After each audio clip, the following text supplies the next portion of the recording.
Thank you for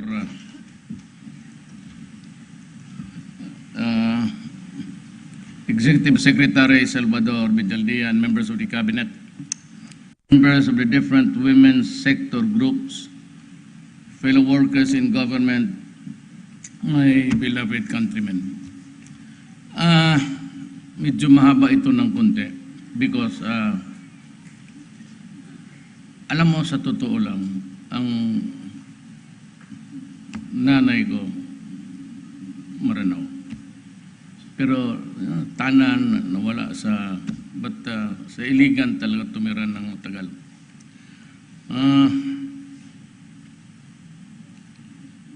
Walaala ko nung my father died at the age of 56. And we were then, all of us children were schooling. And ang masama pa noon, ang nanay ko nagkaroon ng nervous breakdown. She was sleeping always for 1 year.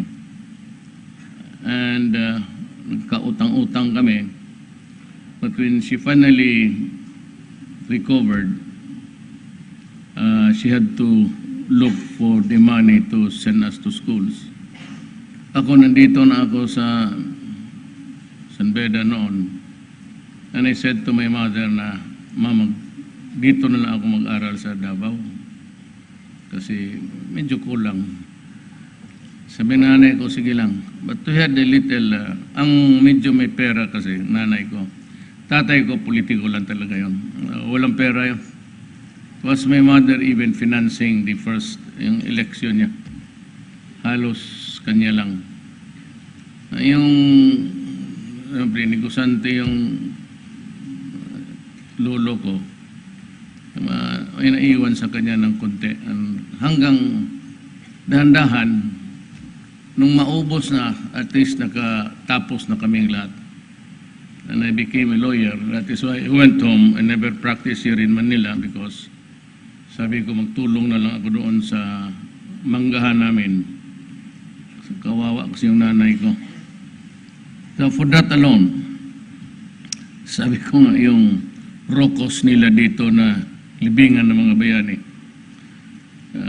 nag-away-away. Sabi ko, kung sinong may gusto maglibingan ng mga bayani, kung may lugar ako dyan, ibigay ko sa inyo. I prefer to be cremated and my ashes placed beside the urn of my mother. Gusto rin kasi niya kaagad-agad. Her last order to us was, ano kasi, may dugo kasi. When I die, within 24 hours, you cremate me and tapos na lahat.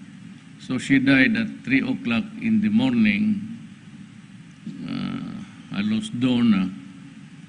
And at 11 o'clock, we cremated her. So, yun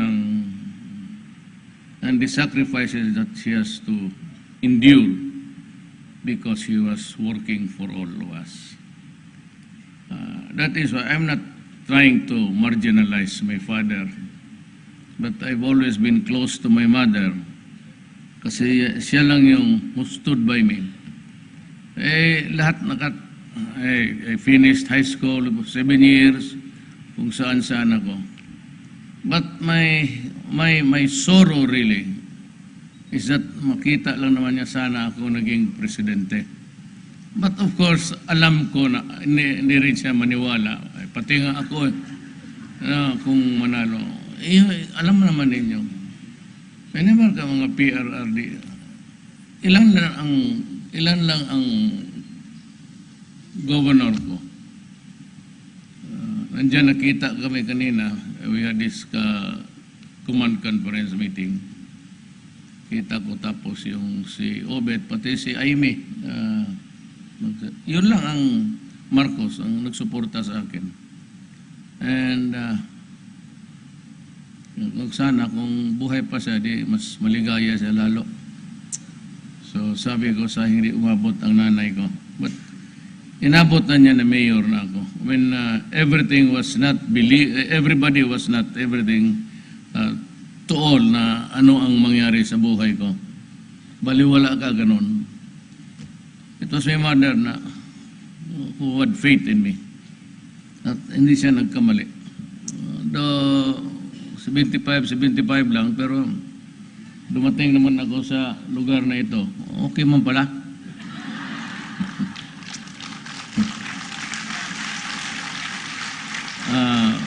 Ang Davao City hindi nagkulang sa ano. When I became mayor, I passed a law, an ordinance, which is really the law of the city, against yung bigotry, discrimination. And there was a time in Davao pumuputok. Alam ito ng mga halos mga Maguindanao pati Maranao. Yung mga subdivisions on ayaw magpabili. Hindi bigotry yung mga basta Muslim. Hindi man laki, I don't know, kasi hindi naman sila Muslim nga. But you know, the prevailing notion about a certain tribe and this and that. I also came up with an ordinance. Bawal mag-refuse ng, if it were registered subdivision, pati mga kondo, ayaw na pabilihan. Sabi ko, mag-away tayo nito. Sabi ko sa mga PhilInvest lahat, do not do that in my city. Because I hate bigotry. Maybe because it's a colored one of the mixed blood, but the same, it is not good. May women's code kami, and it's strictly followed. Alam pa ninyo sa Davao na walang contest doon na bikini?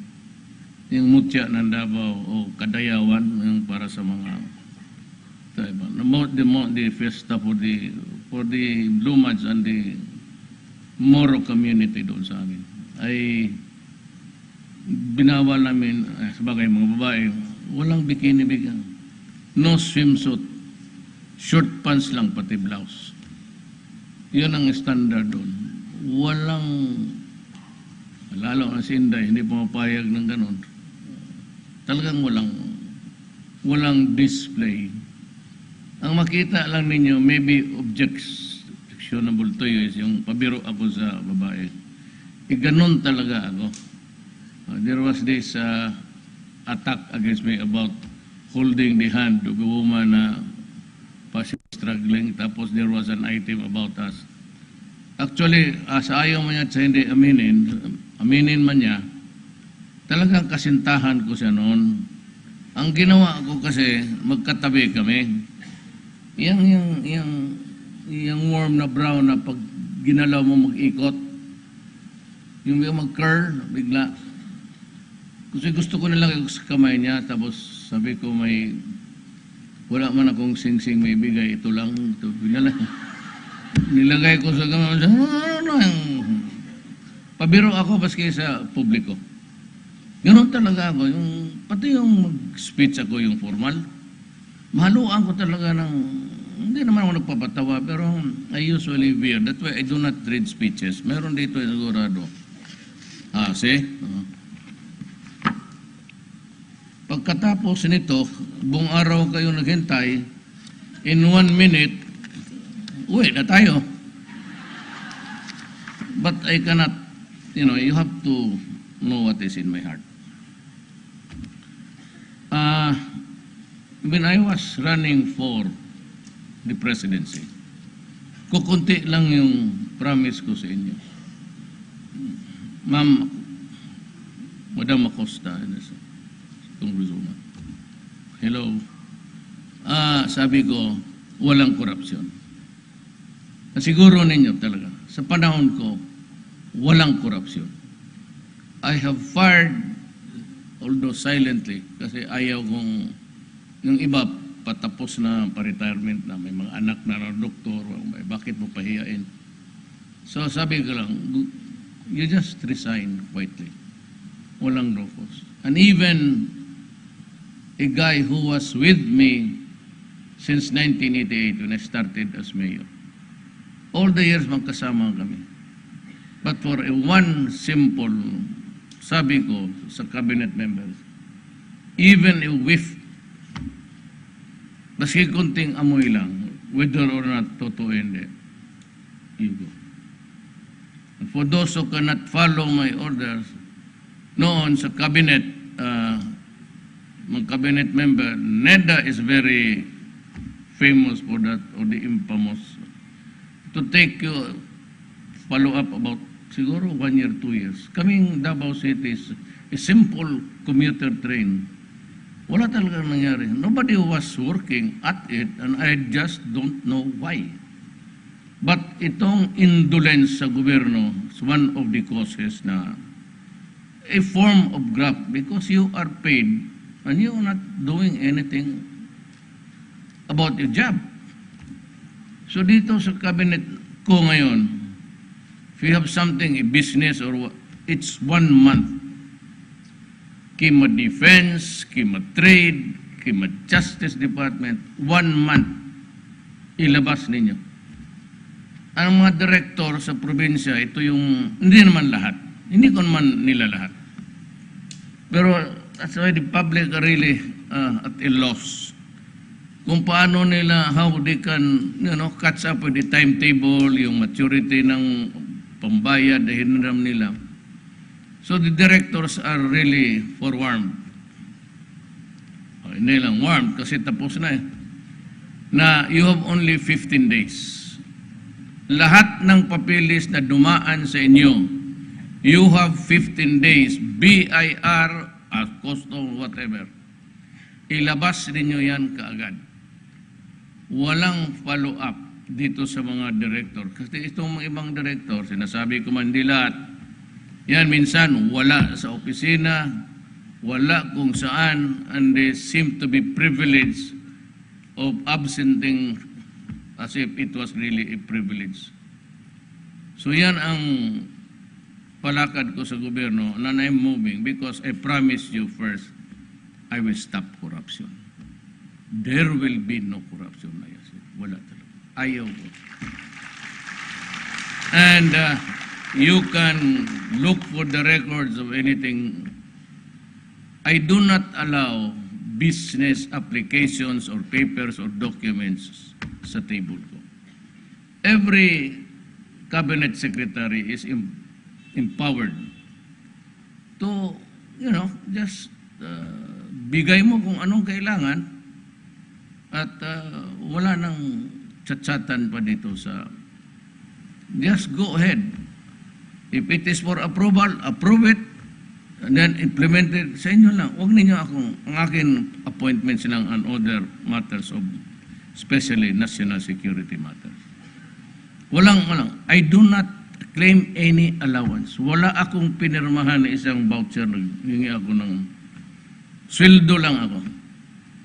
So, yung mga nasa government corporations, kasi yung mga allowances nila. But I'd leave it that way. But next time, I have imposed a moratorium sa increases. Masyadong malaki na. And I will control the whatever increases that you may enjoy in the future. All the things curtailed. And I'm sure that you from the provinces, alam ninyo, I have not given any green light there. Kasi pag presidente sabi ko, huwag ninyong buksan ang mga bagahe. Kasi sa airport naman, pag deplane ng cargo, dadaan yan doon ng bodega sa labas. May kamera yan eh. So if there's a contraband, a shabu or a gun, makikita na yan doon. Why do you have to wait for tapos doon mo pabuksan? Kaya sa airport, if you're traveling, there is no more inspection. Lalo na sa mga mahirap. Kasi kami mga congressman noon, mga mayors, we just wave by, wave through. Sige. Isang train na bagahe. This time, sabi ko, lalo na sa mga mahirap, OFW, do not open anything there. Kaya ngayon, baskira kayo magpuntang airport, wala nang bukas-bukas. Kasi kukunan lang yan eh. Alam mo kung bakit? Bakit talaga ako galit oppressing, including drugs? O a lady predicate? Alam mo, sa mga Pilipino, marami nagtrabaho. China, Middle East, lahat.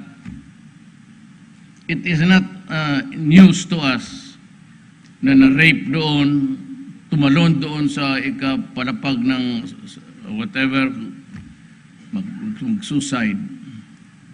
And there are cases na abuses are just being tolerated because they cannot report to anybody.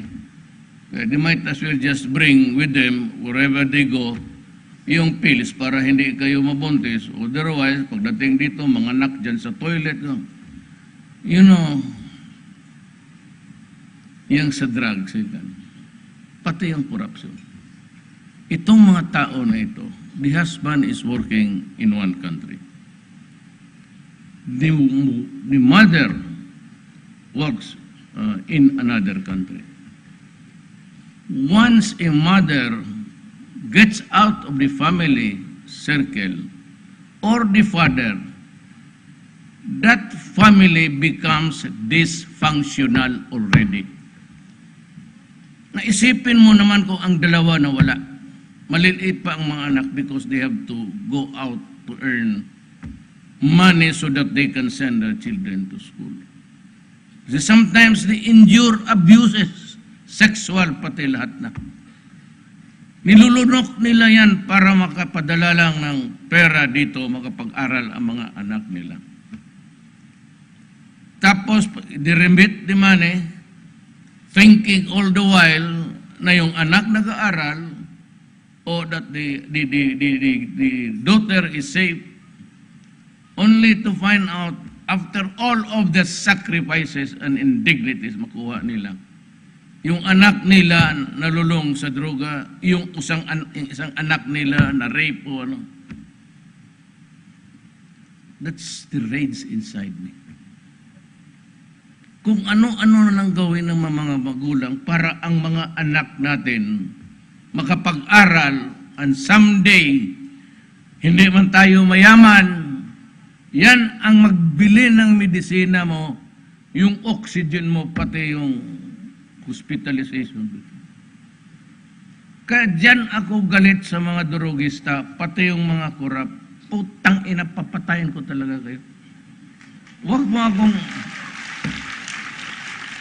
Yung human rights na yan, huwag mo akong bigyan bullshit na yan. There are 4 billion already Filipinos into drugs.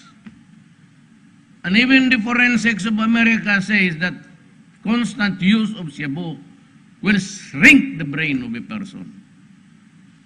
8 months to 1 year on, hindi ko alam ilang milyon dito na may tama na sa Bisaya, may liki, crack. Hindi, wala akong... Tayong mga abogado, alam natin na kung itong tao na ito nag-commit ng crime, pero at that time, high siya sa drugs, or he killed his own mother because the guardian angel was whispering, you kill your mother because he's evil. Pagdating sa korte, magsabi lang ang defense counsel, Your Honor, may we ask for a preliminary hearing to determine the mental faculties of my client. Kung sabihin ng doktor, paano yan? Tanungin mo ang pangalan, ha? Doon, nagpunta ako sa ano. Hindi na sumasagot na. Di sabihin talaga nandiyan, lukulukulan. Now, you review. If you keep on listening to this, itong mga basura ng media, particularly Inquirer, pati ABS-CBN. Putang ina, kalukuhan. Kung ano-anong basura ang... Yung nasabi na itong ABS, sige, repeated during the last days of the campaign, may 200 million pa, sabi nitong ugok na Trillanes. Kung meron akong kalahati niyan, sabihin niyo sa publiko, and I will resign tomorrow. Wala akong ilusyon dito. Eh di, mag-uwi ako sa amin. Unenjoy di, kung mayroong 211, walang tulog dito. Siya, kurus-kurus yan, araw-araw, para kang buang. You know how many meetings kanina? Command confessional. Kanina pa akong alas 2 hanggang ngayon. Tapos meron pa ako pagkatapos nito.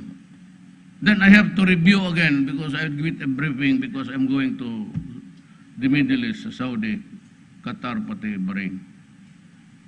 O, kung sabihin mo, kaya ang sabihin mo na, ikaw ba, Rodrigo, happy ka pagka mayor mo? Are you extremely proud? Tell you, no, I'm not. Well, why? I committed a mistake in running. Hindi na natin mabawi yan. Pero, sabihin na ayaw mo, nandiyan ka na, hindi mo magtrabaho. So, 4 million. Let's get to another set of figures. I got 6 million more votes than the nearest candidate behind me or below me. 15 million, 16 million all in all, 6 million of that bumoto sa akin. Tanungin ko kayo straight, kilala ninyo ako noon? Una, alam ninyo na may mayor, lahat naman ng syudad may mayor eh. Pero di nyo ako kilala. Ang partido ko, PDP. Excuse me. It's just a party in Mindanao as of this time. Wala na, it has become moribund na eh. Tagal lang kasi. Yun lang ang sinakyan ko. I had three governors, si Obet sa Bataan. One is from Mindanao because of love. Nag-Duterte yan. Alam ko, pati may isa. Si Aimee. So, wala akong pera. Hindi ako nakapag-meeting sa inyong lugar na hindi niyo kilala ang mukha ko. Bakit itong 15 million bumoto sa akin? At itong 6 million na partida ko, so, why? Because I am bright? No, I'm not. I said, it took me 7 years to finish high school. Bakit? Sige lang, pasyal-pasyal. Dari nga Zamboanga, kasi punta ng Marawi. May refuge kasi ako, may mapuntahan ako sa Mindanao. Punta ko rin sa lula ko, hindi naman inabot yung lulo ko. Punta ko sa Zamboanga kasi may mga pinsan. Pumunta pa ako ng Hulok noon. Pasyal-pasyal. Kaya na-delay lang ng kunti, pero okay man. Sunny Dominguez, yung finance ko. Okay, manos kami, puro bilyonaryo yan. Sunny Dominguez is billionaire. Kindergarten pa kami hanggang high school. Valedictorian yan. Tugade is a billionaire. Mayaman na yan. Yung sa valedictorian sa San Beda. Abet, ito, cum laude yan, si Bet Aguirre. Lahat yan sila with si Leonor Briones. Tagiwalo. She's a good administrator. Tsaka mataray. Gusto ko yung ganun. Stricto lahat. Ako, 75. Pero ang trabahante ko, yung mga valedictorian, pati yung... Kaya kung may anak kayo, kagaya ko, at you are undergoing the ordeal, just like what my mother had to, medyo bigyan ninyo kunting partida, baka ma-presidente pa yan. Tsaka hindi ako yung sabi na chauvinist pig. Mabiro lang talaga ako. Pati nga sila lahat ng pulis na babae. Pag nasalubong ko yan, mainit ang ulo ko, hinahampas ko ng ina. Yan. Yan, mga nurse ko. Yung nurse ko, kalaban ko, sinasabi ko, pangit ka, umalis ka dyan. Sige, dala-dala ng medisina, ipaano, yan, gaya ng, kaya paglabas ko. Hindi ako, mabiro lang ako na tao, pero sa respeto ng babae. Kita mo ako noon, tanungin mo yung mga pulis na dito na kasahin yan. Wala ba magsabi yung asawa, binugbog ako. Siya nang bugbog. Anong tawa ng asawa? Pulis. Putang ina kang pulisa ka. Tawag mo pulis. Tapos dalhin ko yan doon sa may kusina ko, kung kayo napunta Davao, may likod doon sa washroom, may kunting ano doon. Tawagin ko yung asawa. Anong ginawa sa'yo? Sinuntok ako dito. Ayan. Putang, yan nakabutang na. Tapos, Rod, anong ginawa mo? Sinipo ako dito. Ay, wag na. Basta may sipa ka dyan. Alik, putang ka. Sipain ko yung asawa. Eh, may sakit ako na kagaya ng nanay ko. Nanay ko kung magalit, sus, baski anong mahawakan. No? Ito, kung ito ang mahawakan, ay hampas niya sa akin. Pagkaka-child abuser talaga ng nanay ko. Kaya itong panahon ngayon, demandado siya. Totoo. Si converted to Christian. Alam mo pagawa niya, may parang altar yung sa ancestral ng Chinese ng lulo.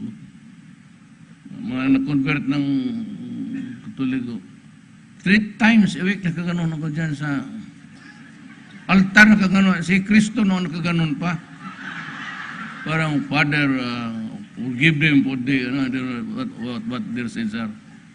Ngayon magbalik ako, nakaganon na si Kristo, nakatingin. Sabi siguro na, saan yung putang inang marama wala na dito? Matagal na. Ayaw kong pumunta doon sa Iligan kasi masasaktan ako. Wala, I've been since 7 years ago. Hindi talaga umakyat sa... Ayaw ko na. Mapaiyak lang. Pero, yan. Yung balik tayo dyan sa babae, yung sakripisyo. Tapos, ganunin lang ninyo.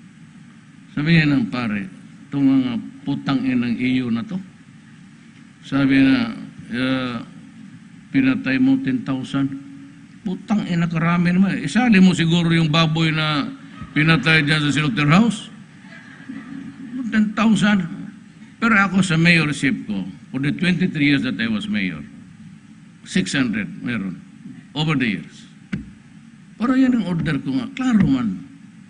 Go out and hunt for them, and if you're confronted violently, placing your life in danger, shoot.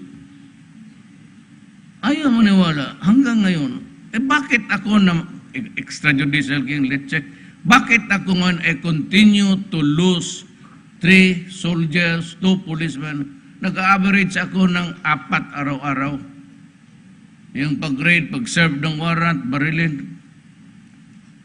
Akala mo naman na, at saka, for Diyos, itong mga puti, tanungin mo kung sino yung pinatay, sino yung pumatay, at sino yung pinatay, at bakit. Itong mga iyo, naniniwala dyan sa NGOs, pag sabi may patay, baski na epilepsy lang yan, kwintada ka agad sa akin.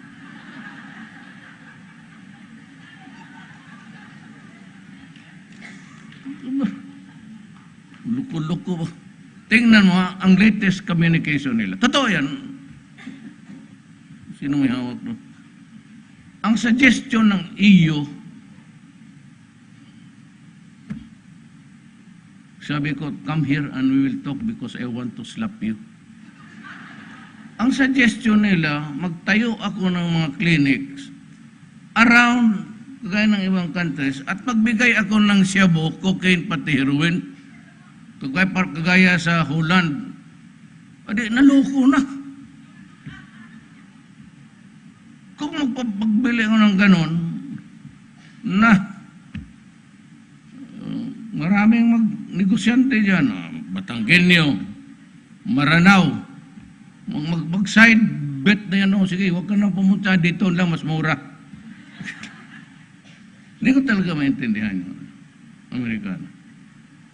Napaka-stupid. Kaya sabi ko, hindi ako makinig sa'yo. Tapos sabi naman itong Obama na to, ipapriso niya ako. Kasi sa International Criminal Court. Alam mo, tinignan ko yung International Criminal Court. They are not even a signatory. Kasi kung if they had signed the document, ang unang makulong Amerikano si Bush. They went to destroy Iraq, killed Saddam without any, killed Gaddafi on the pretext of weapons of mass destruction. Tapos, I'd like to remind you, they invaded Panama. Hindi lang sila nag-operasyon. Pumasok sila sa Panama, a sovereign country, kinuha nila yung presidente, dinala nila sa Amerika, tried them there, and still in prison. Invading a country for the reasons of drugs. Ako dito, presidente ako. Hindi ko malaman kung sinong papatayan ng mga ugok and how to rehabilitate them, millions of them. And even if I wanted to, I am not sure if every Tom, Dick, and Harry was an addict would surrender to government and allow themselves to be inside the confines of a rehab.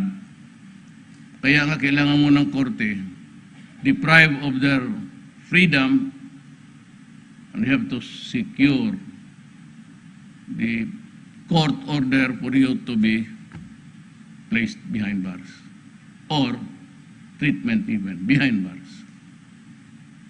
Na hindi kami nagkaintindihan. Yung drugs na yan, to the very last day ako, wala akong choice. It's not even, I said, sabihin na si Duterte, yung mga pusurin, si Duterte gusto mo to stay in power for it. Sabi, I can go anytime. Wala akong ilusyon sa presidente nga. Sabi nga, if you are happy, no, I am not. I do not need it at this time. Matanda na ako. I can go. Auster, kudita, baske ano. Ako pa ang sundalo. Okay, mag-fight-fight ng sarili ninyo. Puro kayo sundalo. Sino ang gusto maghuntala dito? Linya.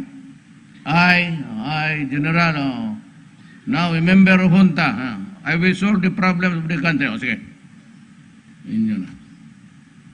Eh kung mahulog yung aeroplano ko ngayong gabi, anong oras? Maliwan tayo. Uy ako mahulog yung aeroplano dyan. Next Women's Day, si Robredo na ang kaharap ninyo. Let us solve the problem. Madali kasi magkano. Solve it. Sige daw. Ako yung killer, puta na, nahirapan ako. Tapos ikaw yung santo, kaya mo kayang... Sabi ko, the secret thing is my oath of office. I have to preserve the Filipino nation. Walang compromise dyan. Hindi ako papayag. Now, in the matter of livelihood ito, ang pinakamalaking binigay ko, edukasyon. Billions yan, diyan ka sa kamay. Ang sunod na maraming billions, ang agriculture. Tinanggal ko na kasi yung 5,000 sa irrigation na magbayad ang farmers. Wala na, sabi ko. So, I gave yung sinabi ko, but yung binigyan ko ng opisina, even as I said the first week, even if just a suggestion, I will fire you. Hiwalay tayo. Total, marami naman Pilipino dito. Sabi ka lang na men of extraordinary character and dito sa crowd na yun, sobra-sobra. Bakit ako magtiis dyan sa mga ganun? Pati yung, you have 40% of the total barangays in the Philippines nasa droga, ha? They are into drugs. Barangay captains, policemen, wala masyadong police because they go out to enforce the laws. That's why. Kaya pag akyat ko, kita mo, 9 generals o rin, tinanggal ko talaga. Kasi, sabihin lang ng Amerika ganun kaya, and to think that even generals of the PNP were involved in drugs. And you take it lightly, sabihin mo, ang inisip mo lang yung pinatay. Nasabi niya na, bakit ko utusan yung pulis na patay? Ang order, batas yun eh. Hindi ko kaya na mag-order sa pulis, trabaho nila yan. Bakit ako magbayad? Totoo yun, may pera. Because, the most heinous crime there is trafficking. Kaya no bail. If there is no selling of drugs and there is no buying, there is no trafficking. Mere possession isang sasilang will not send you to prison eternally. And you can even post a bail.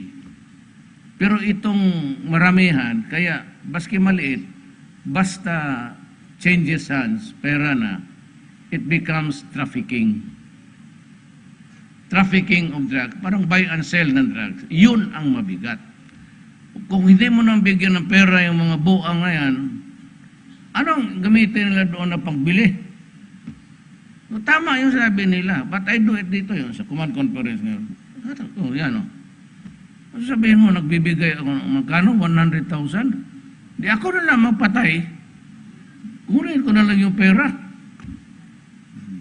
Kalukuhan. Totoo yan, because galit talaga ako sa droga. Ngayon, yung dito tayo sa empowerment of women.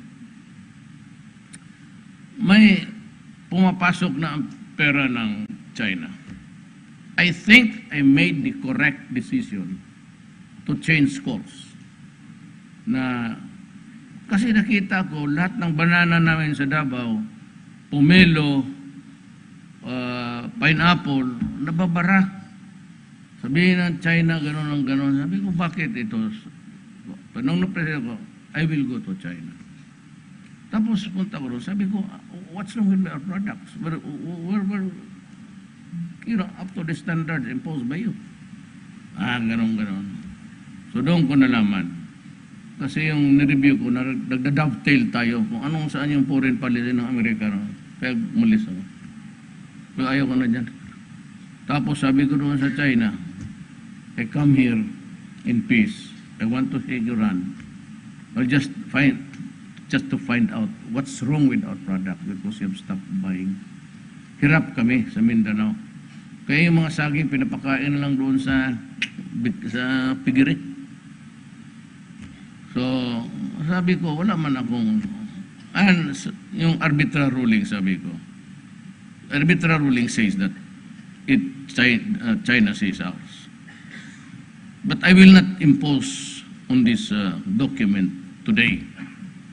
But there will be a time in my term that I will have to confront you itong arbitral ruling because it is no longer a side issue. It becomes critical.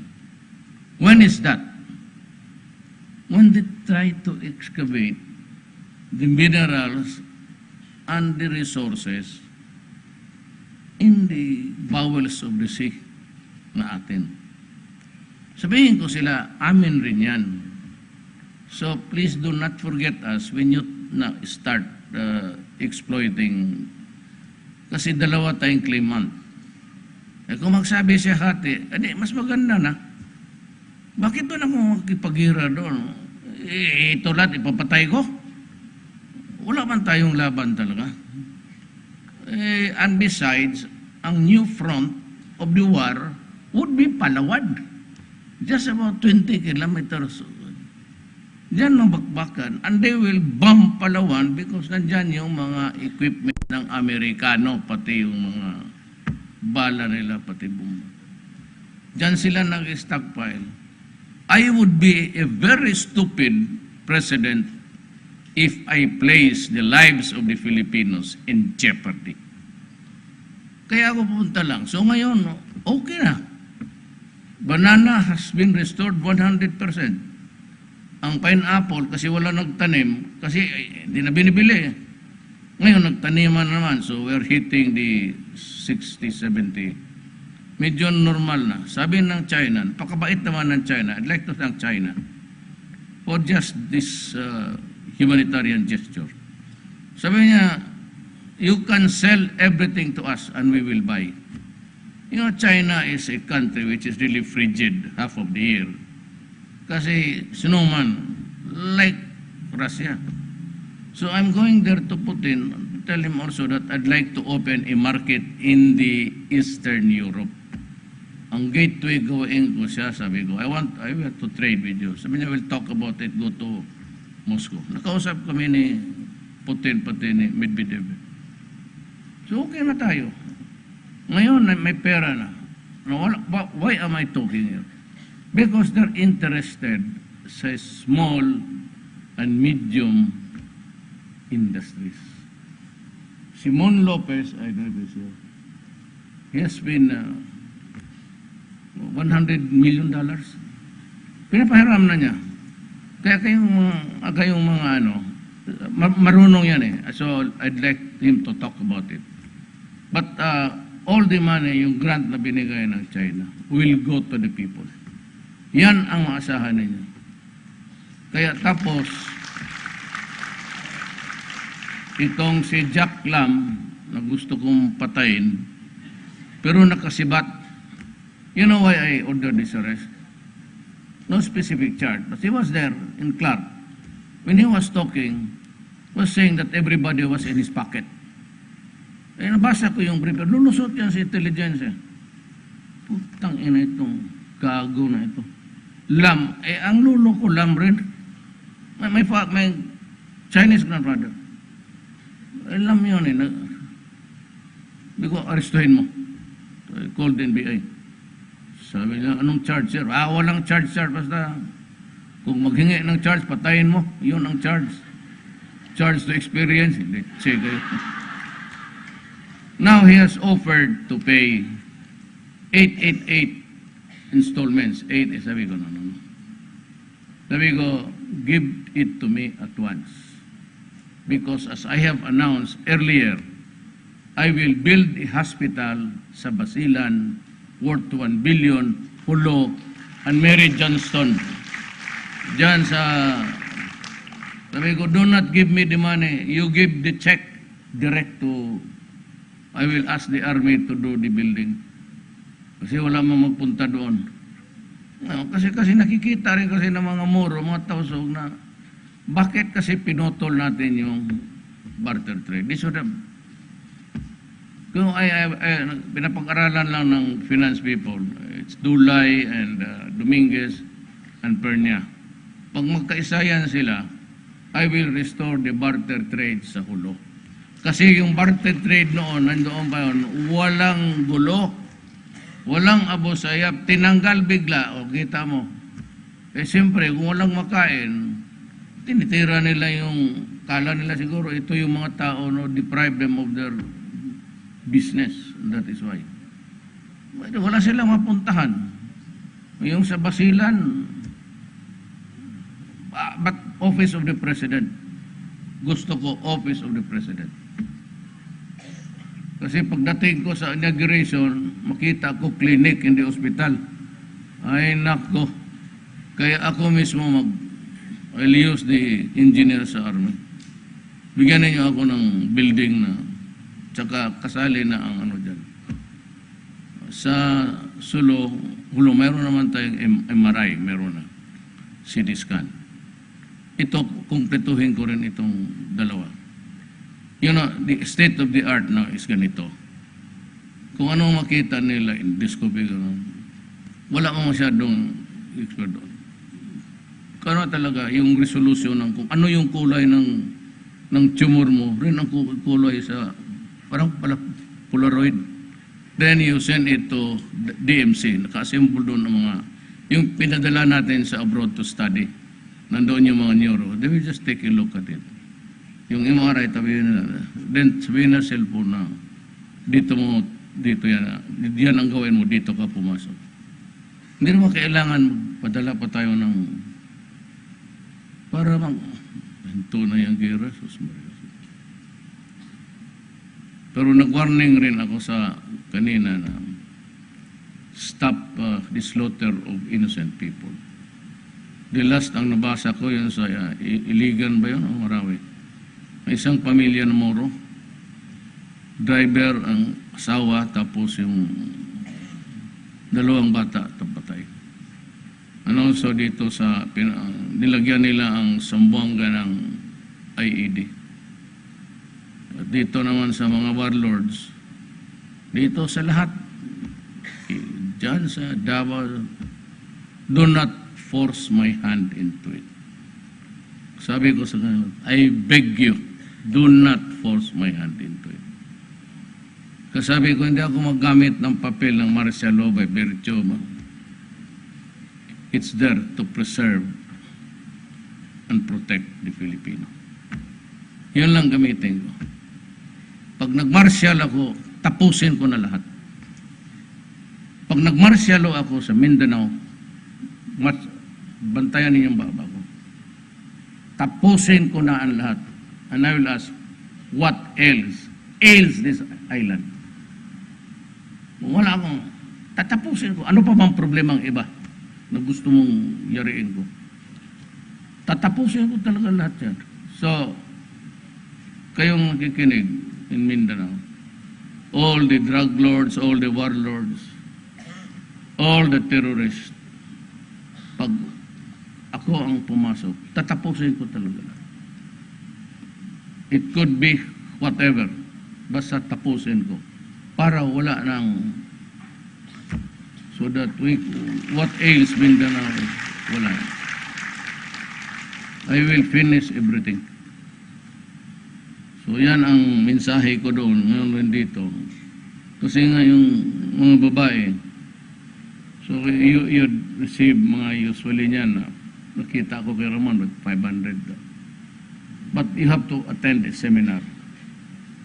You have to attend a seminar, then they will, sila yung expert. If you want to tailoring, meron silang tailoring. Yung go-negosyo ni Ramon Lopez ng Department of Trade and Industry.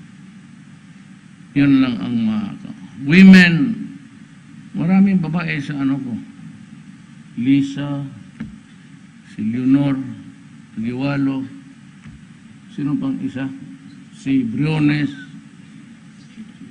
Gina, si Ubial, si yung Palaaway, si Gina, si Teo, wala. Yan sila. Ilang good babae na, talagang binigay ko yung dapat para sa babae. Ngayon si Gina, alam ninyo, we collect 70 billion in taxes sa mining. I'll give you a figure. A drug addict in Tondo now, or at least before I became the president, mahal na ngayon eh. Walang supply. 200 pesos per snort. Working yan ha, tatrawa dyan sa pantalan kung saan. That money is intended for food, pati eskwela sa mga bata. But kung ang sweldo niya 400, 300, mabili siya ng shabu, that's minus 200 a day. In 1 week, times, wag na yung aking 1 million, doon na lang sa 3 million. Times 7 days, every day, that's 6,000 every week.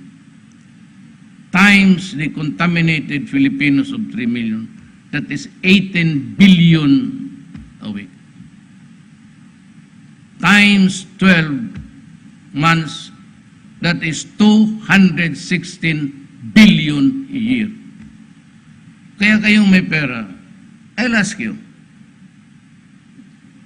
kung negosyante ka, how many years did it take you to earn your first million? Kayong negosyante. O baski na nagtatrabaho ka, at what time in your life under the employment of the government that you enjoyed a better salary as you climb the ladder? Shabu, itong mga mayor, they are into it, and in 2 months' time, they are billionaire. Sabi ko nga publicly, hindi ako nakikialam ha. Yung pulis na nakademanda, pinatay nila si Albuera Mayor. Wala akong, it was Aguede who filed the murder charges. Ang ako hindi ako nakikialam. Baka sabihin nila, no, yan na nagputek, no? Ay, sige, ipay lang. But, yun ang theory ng, the Department of Justice is under me. But his theory, Nibit, was that they were murdered. Ako naman, I asked the police, anong nangyari? So yung mga testigos niya, kanya nila, trabaho nila yan, hindi ko pakialaman. Pero itong police ngayon nasabit, hindi ko rin pwedeng iwanan. Hindi ko talaga pwedeng iwanan. Kasi baka nga talaga sinunod yung utos ko to. Ma-convict, walang problema. Pagbasa ng you are hereby sentenced to, tatawag yan, sir, convicted kami. Sabi mo sa judge, sandali lang. Pardon. Bigay mo sa judge. So, pabasa mo sa judge. Pardon pala kayong lahat. Restored to full and political civil rights and reinstated order with a promotion 1 rank higher. Sige, away tayo. Ganun ang mangyari. Trabahoin mo lang. I've never murder ang pinail ng Department of Justice. But I tell the police now, basta sinunod lang ninyo o yung pinatay nito mga putang inan to, why do you grieve for a son of a bitch? He destroyed half of the Visayas. How many crazy people are now left unattended? Ang pamilya, wala na. When you destroy somebody there in the family, that family is eternally dysfunctional. Pag naluko na ang tatay, then you grieve for this idiot na pinatay daw sa loob ng shit. Sige, ako, total, we will legally follow. Legal yung pagpahal ni Secretary, hindi ko pinakialaman. Sige. Hindi ako, classmate kami. Ilalan lang ako, ni minsan, hindi ko sakit yan. Pero when I will say I will help, meron rin ako gagamitin. Gagamit man niya yung libro. Gagamitin ako ng Constitution. The Constitution says the President can pardon either conditional or absolute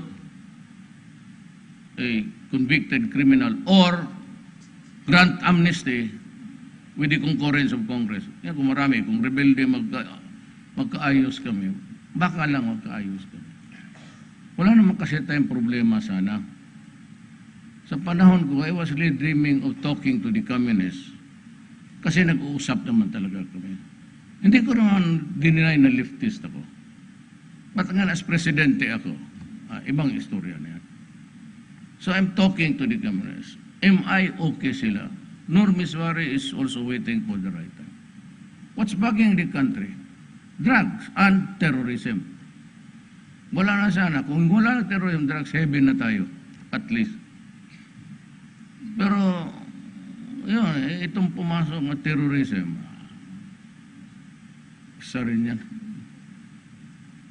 Kaya, sabi for the first time, sabi ko, bombahin mo yung I'm not allowing the air assets to be used. Nakita na niyo yung jet plane dumaan sa inyo? Wala, hindi niyo napansin. Uli pa, yung Air Force mag-show uli. Dahan-dahan lang wag yung faster than sound to. Pagdaan niya, hindi mo makita. Maya na yung sound. Brrr. Wala na, kaya hindi niyo nakita. But I told the pilots na pakita mo yung jet plane natin na bago. May bago ako mga jet plane. Marami na akong aeroplano. Para masabi rin nila na may ibuga tayo. And by the time I go out. So yun ang prakahan dito. Nationwide, that's my mission. I will not allow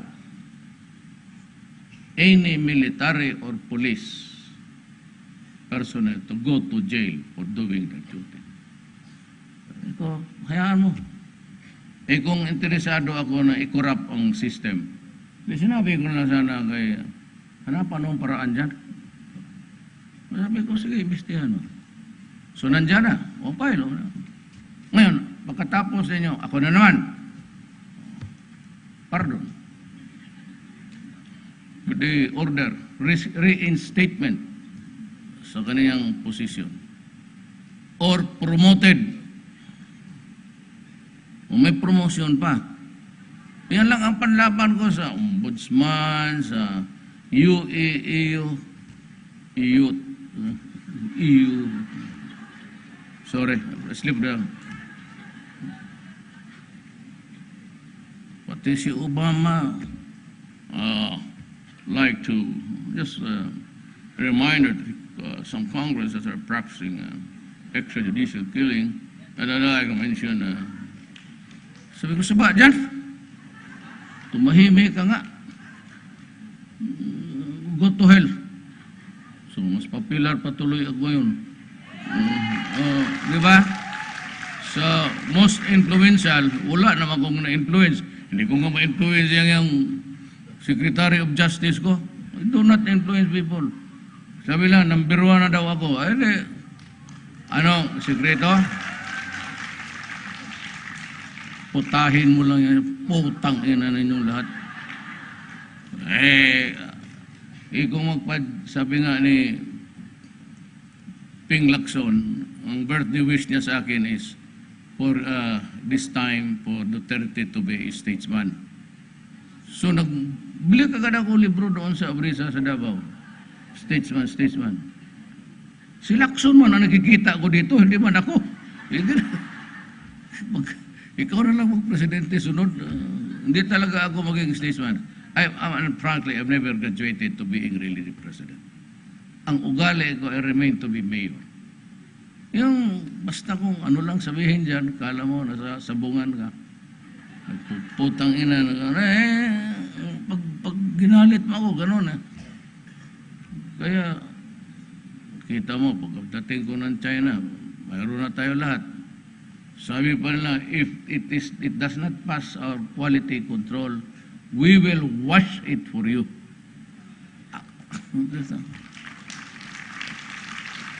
Ganon. Kasi sinabi ko, it's not the right time to be insisting on that arbitral judgment, Mr. President. But there will always be a day in my life when I'm still president that I have to confront you with the arbitral ruling. And when is that? Wala naman siyang sinabi. Pero ako, sabi ko sa inyo ngayon, when they start to dig the resources of the earth. So that's ours. Pero ang sabi ko yung mga structures dyan, takot lang man ang Amerika dyan. Mga Pilipino, fishing again. Sinabi ko lang, do not do it sa lagoon because that is spawning ground. China does not want it. Ako, I do not want it also. Do not destroy the marine cycle. Kung pinatay mo yung lahat ng isda dyan, pati yung baby nila, wala na tayong makain. China is right, and I agree. I said I would impose the same on our fishermen. But they are now free to fish. And to the credit of China, hindi yan sila nagpi-fishing dyan. They are carrying experiments, but they are not actually nanangisda.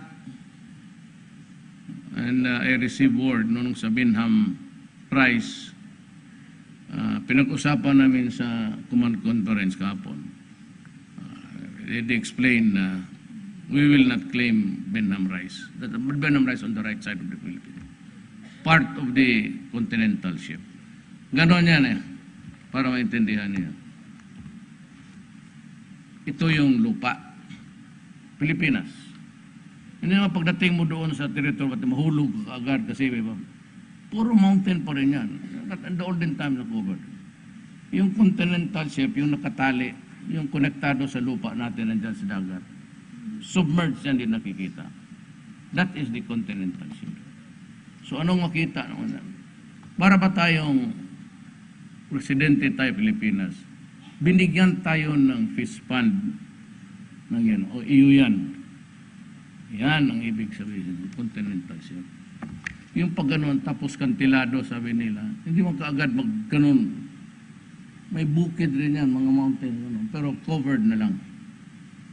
Kasi nagkamali si Moses. Pag ganun niya sa Hindi, kasi yung asawa ko, Baptist, religyosa masyado. Eh ngayon nung eleksyon, wala man akong pera. Mabayaran ko lang yung Cessna 1983 model. Minsan sila ang nagsakay ng anak ko, nag-conk out. Buti dyan pa lang sa runway.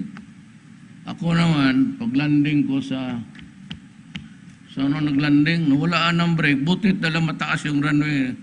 Hintay na lang talaga maghinto. Diretso sa dagat. Yun, tapos sabi niya, kinuwento ko, pati siya naka-experience nag-quit ang engine. Sabi niya, magdasal tayo. Sige. Every maglipad ako, magbuksan niya yung Bible. Gusto niya mag-baptist ako.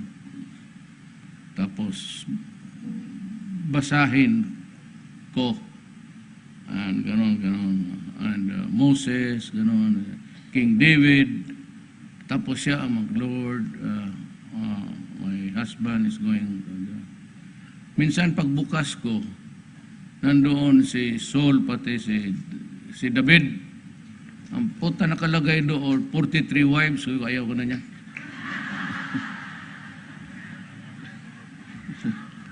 Holy Bible tapos siya 43 wives. Ako dalawa lang. Nabuang. Ayaw ko na. Ganda ako nang, bakit ako pabasahin ng ganun? Tapos, you know, I'm not offending anybody. I'm a Christian. But, I'm not, maniwala na akong kapag, I'm just for identification. I believe in Allah. Period. Wala akong Santa Rosario, San Sebastian, tapos Santo Rodrigo. Karami naman itong santong isa lang muna. Tapos, minsan, hindi natin alam ko. You know, that document, mind you, was written 3,000 years ago. Carbon dating. Okay? Earth is 5 billion years old. Earth, itong planet natin, unless mawasak itong ngayong gabing to, it's 500 billion years old plus. So, when was the time God really went down in this planet? Yun. Magpapasahin ako ng document that has been written by, hindi nga nag-aral ng grade 1 yung mga yun, kung ano pinagsusulat doon, bawal yan, bawal.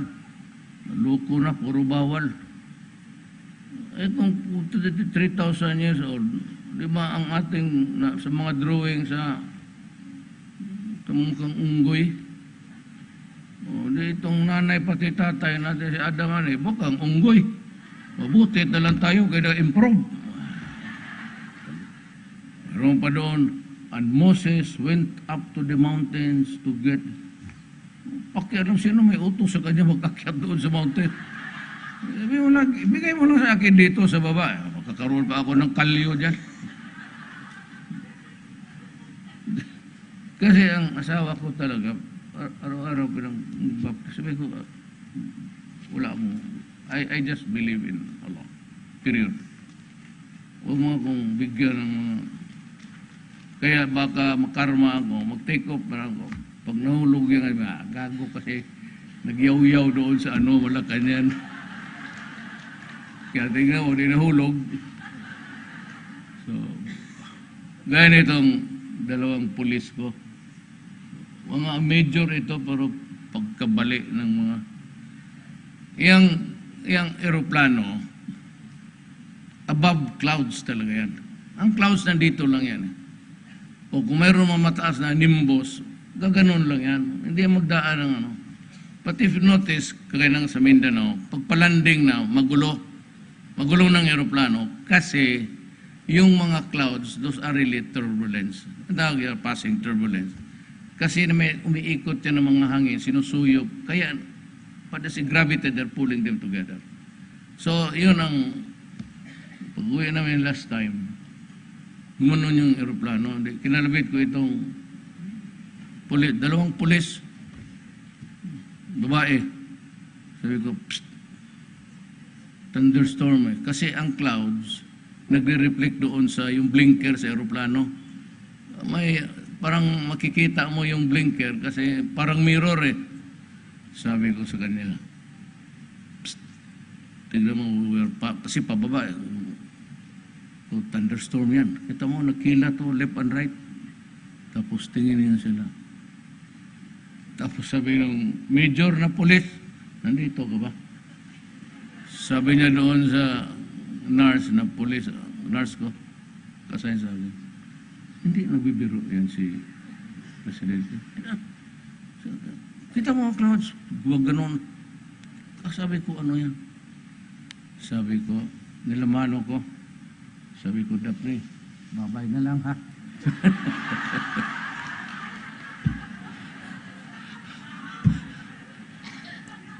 Pagbaba doon sa Davao, sabi niya, ano daw, parang nasusuka siya.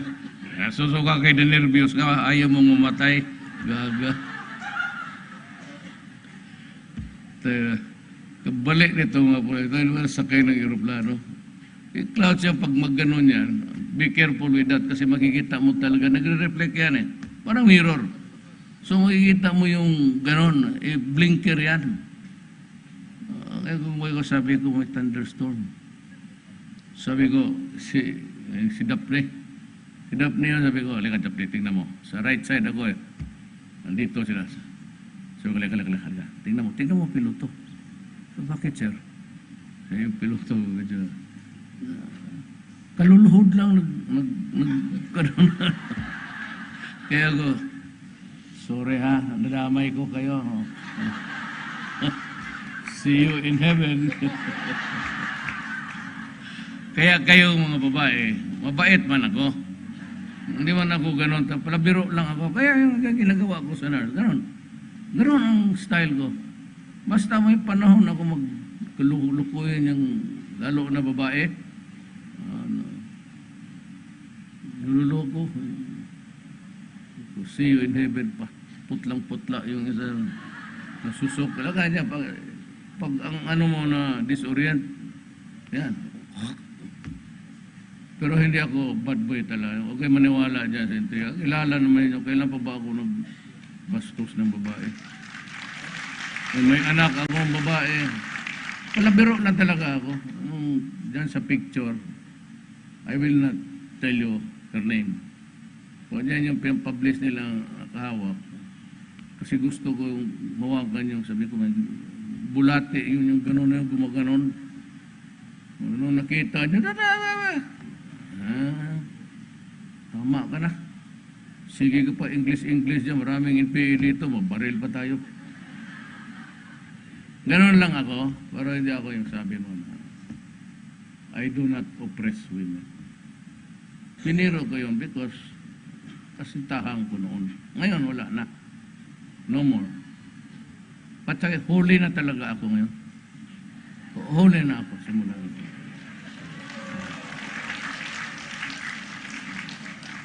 Nahuli na ako ni Hanilet. Thank you. Thank you, Mr. President. May we request the President to remain on stage para po sa groupie.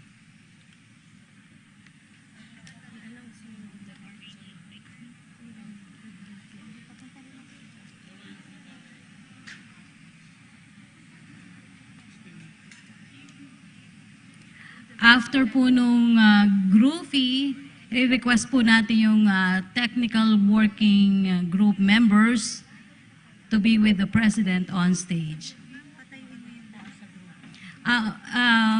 May we ask everybody to stand up para po sa groupie?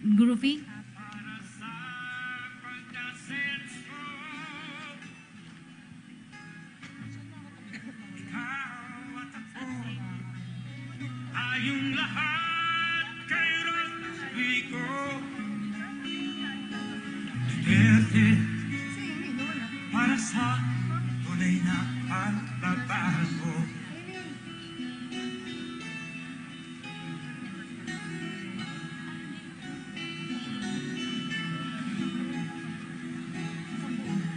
Masdan mo ang paligid